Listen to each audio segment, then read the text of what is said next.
Hi guys, Matthias, and in today's video I will be talking about 5 different LMGs for the support class. I will not be covering every single version of these weapons, but in some cases, like with the Madsen, starting out with the Storm, you'll also see me using the low weight.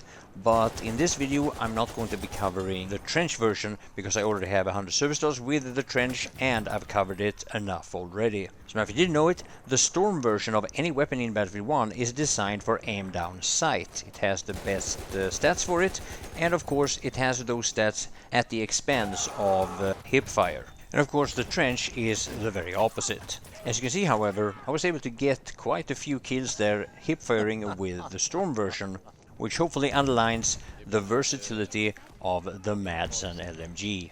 So now another weapon that I would also qualify as very versatile is the BAR. In this case I'm using the trench. I believe that one to be the most versatile, even though many people would argue against that. I know a lot of people that prefer the Storm version of both the Madsen and the BAR. Of course, a lot of that comes down to playstyle. If you have a more laid-back playstyle, taking cover more than running and gunning, then obviously that makes a lot of sense. Now me, especially when it comes to the Storm, I feel like what you benefit from hip firing with the trench is more so than what you lose in aim down sight. You can aim down sight at very long distances with this, or surprisingly long distances with the BAR, despite the fact that you're using the trench version, and also the fact that it only has 20 bullets in the magazine.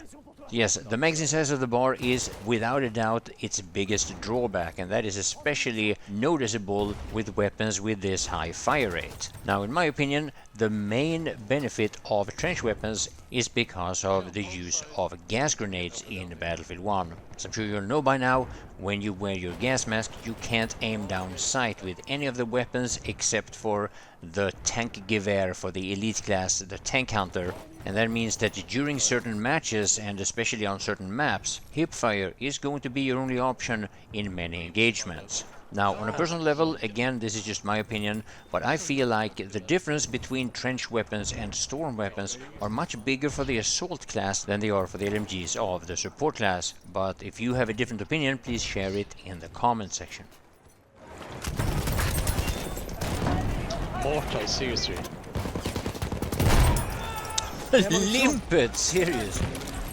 Alright, calm down guys, calm down. This is not a Limpet video, and I only got one guy there anyway. And also, as I'm sure you're gonna see throughout this video, I prefer to use the AA sight for almost all of the LMGs, except, well, my favorite, the Chauchat, which I will be covering only a little bit in this video since I have so much material of it anyway. Oh no, I said this was not a Limpet video, but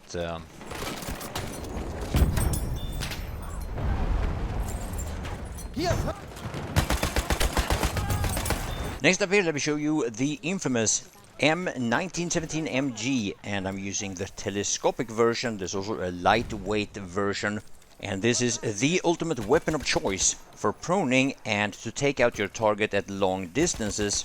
This is probably the #1 weapon of choice that my stream snipers are using in order to counter my plane from across the map, and I have plenty of videos showcasing how this weapon is really good for taking out the bombers even at very long ranges. Now, for running and gunning, for hip firing, this weapon is basically as bad as it gets in Battlefield 1. Not saying you can't do it, but basically every other weapon in the entire game is better, except for maybe a few sniper rifles, perhaps.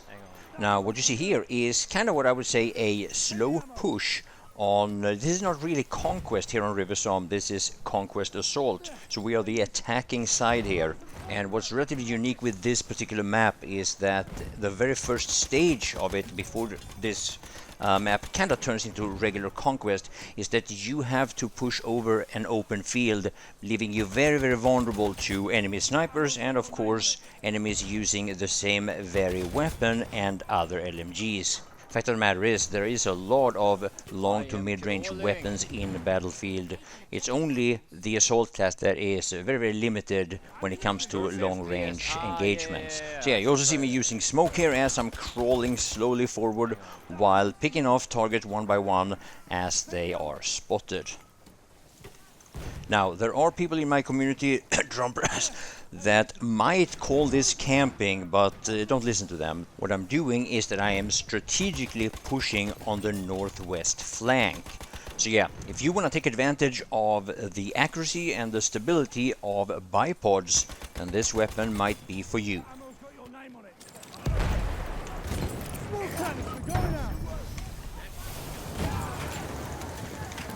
There, ammunition. It's not great. Ammo, right there. Take that ammunition.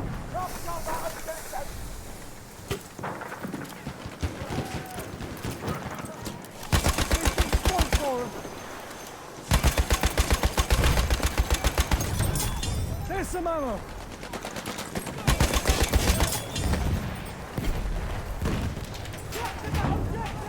Headshot! Smoke going out! Smoke grenade out!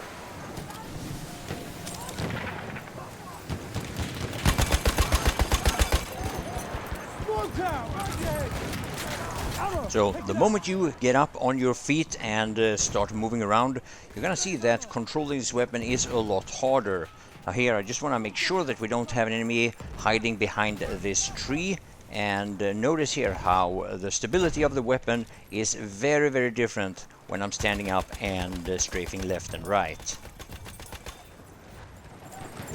Look out! Next up here we have the Parabellum MG1417, and I'm using the low weight version.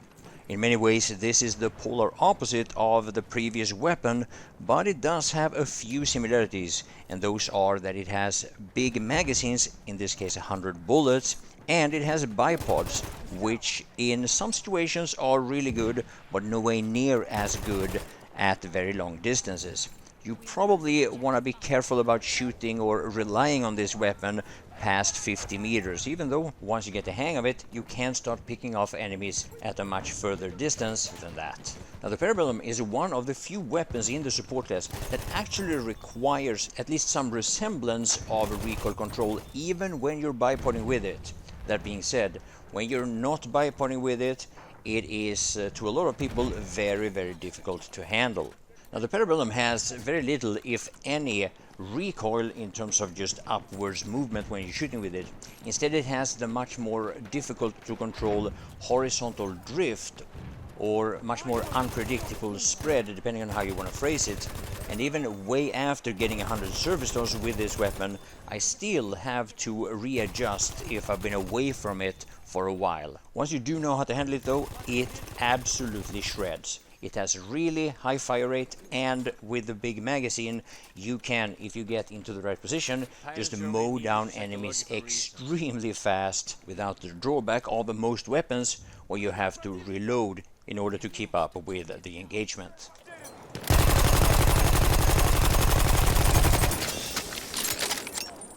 Yeah, not the most reliable place to deploy the bipods, but if you haven't tried it, you might be surprised how many walls, rocks or little pieces of rubble that actually allows for it. Take over if there's a problem.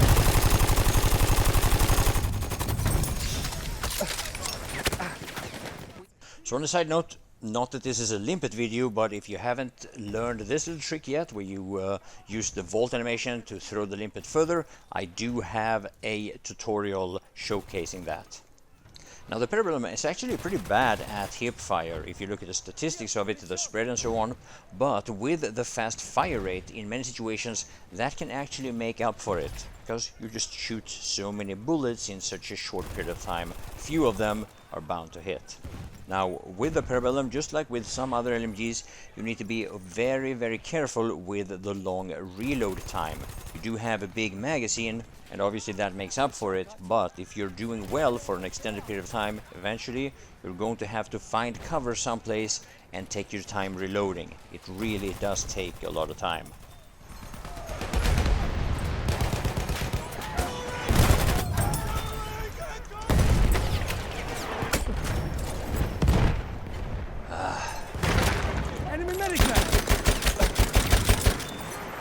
Well, yes, the Chauchat low weight. I don't really need to introduce this one or explain it. I have like, what, 70, 80,000 kills with it. You see it on basically every stream. I have countless of videos with it.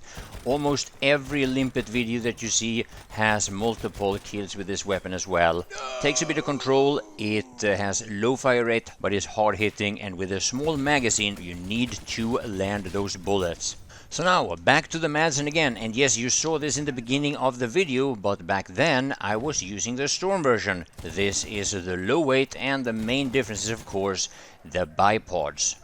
Truth be told, I don't really use the bipods much of this weapon, but then again, I don't actually use this weapon that much. I'm not the biggest fan of the Madsen either version. I do have 100 service stars with the Trench version, just, you know, for the challenge of getting 100 service stars.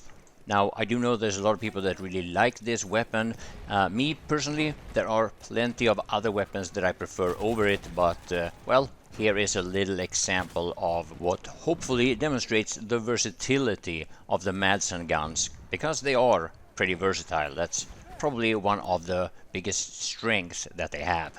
So, hope you enjoyed this support video, hope you got some insight into some of the weapons of this class, and let me know what you think in the comment section.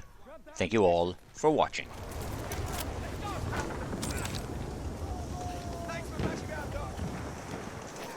Come on, take it. That ammo's for you.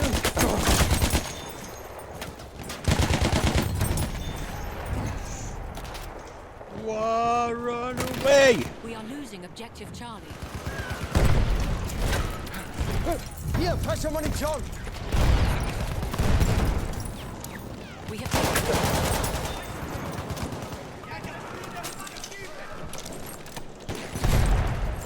Hat jemand Munition bestellt?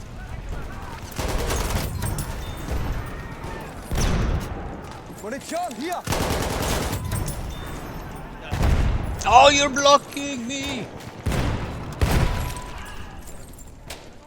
Falsche Munition. we are losing objective.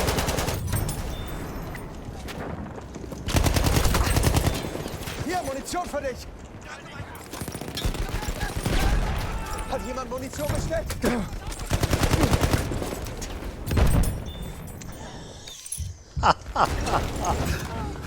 He got Limpet. Falsche Munition. Munition, grad zu. Oh yeah, Limpet. Hier, Munition.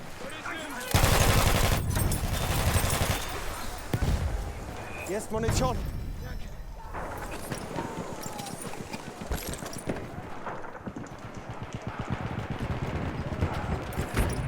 Hier, ich hab ein bisschen Munition.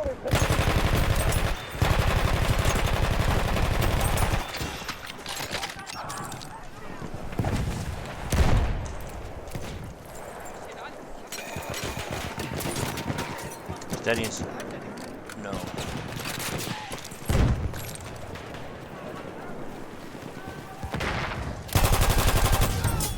Yeah, I saw that. Halfway there, the enemy has the upper hand.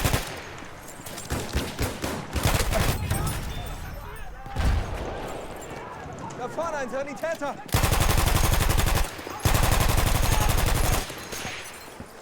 Hat jemand Munition bestellt? Ah, he's blocking me. Hier, Munition für dich. And mortar. Enemy medic, come.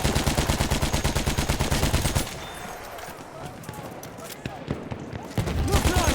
Enemy shock through.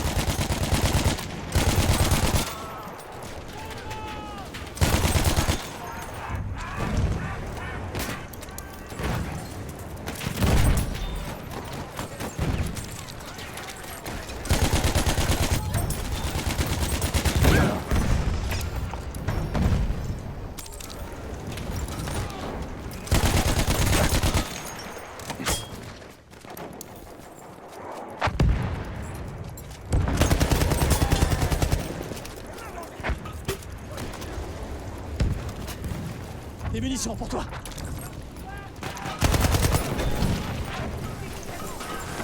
munitions. taken objective Edward. Des munitions. We Prends-les. have taken objective Oh, look at that! They're up above us on the right.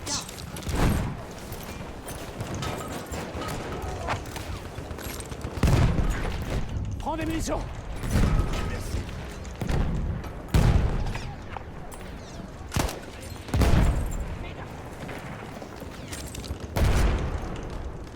Des munitions pour toi.